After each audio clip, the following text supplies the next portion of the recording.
Brian Carrucan was Frank and Thelma's second child after Moya, born on the 5th of March 1926, and seen here with Moya in a photo taken about 1928 when Moya was 3 and Brian was 2.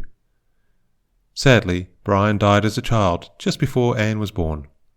Let's hear now from Peter and Estelle in a conversation captured in July 2021 about how the family remembered Brian.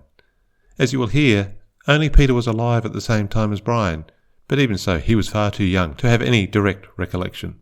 You have to remember that Anne was born 4 days after our brother died, and he was 7. So our parents must have been going through a process of deep grief, but joy at the birth of another daughter. That's right. But the thing was also, Peter, that Mum had lost her younger sister a month before. Estelle died. Oh, yes. So she had a traumatic. She did. So just as well, I was a good baby. Yes, and then I took the name. Hated it.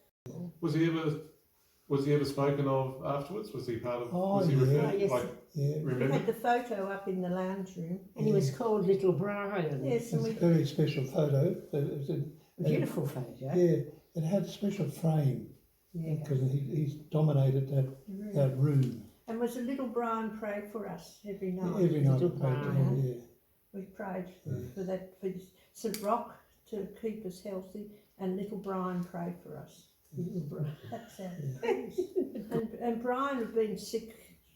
He wasn't a well-birthed child. There was always something wrong with him.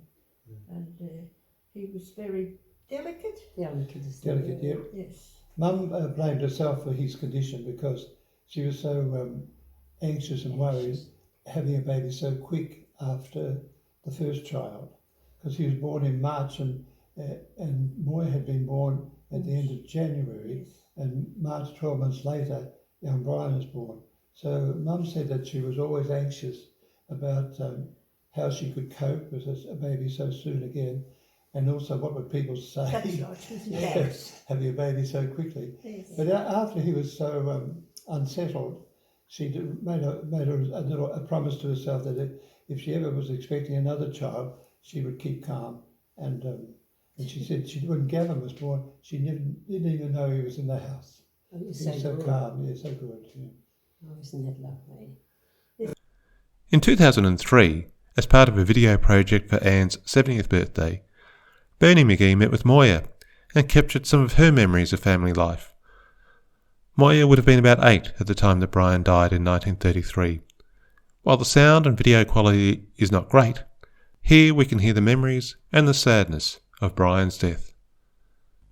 And of course their mother had the sorrow of Brian dying. I can remember that.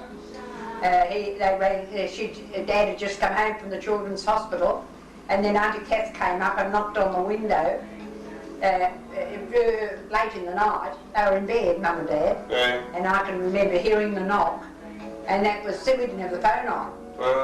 And the children's hospital rang Grandma's place, and of course woke Dad up and broke the news to them. Then the hospital had rung that Brian had died, because he only went in with appendicitis, but it turned to peritonitis. And in those days, I'm going back, see, he was a year younger than me, so he would have been about 70 years ago. Yeah. He died. And, well, see, now I can't even remember the Mass. Never knew anything about a Mass or the funeral. See, I was 8, but I can remember my father crying, writing a letter to the nuns to say Brian had died, and I had to take that letter. See, Brian Carrucan died on the 4th of July 1933, aged just 7 years.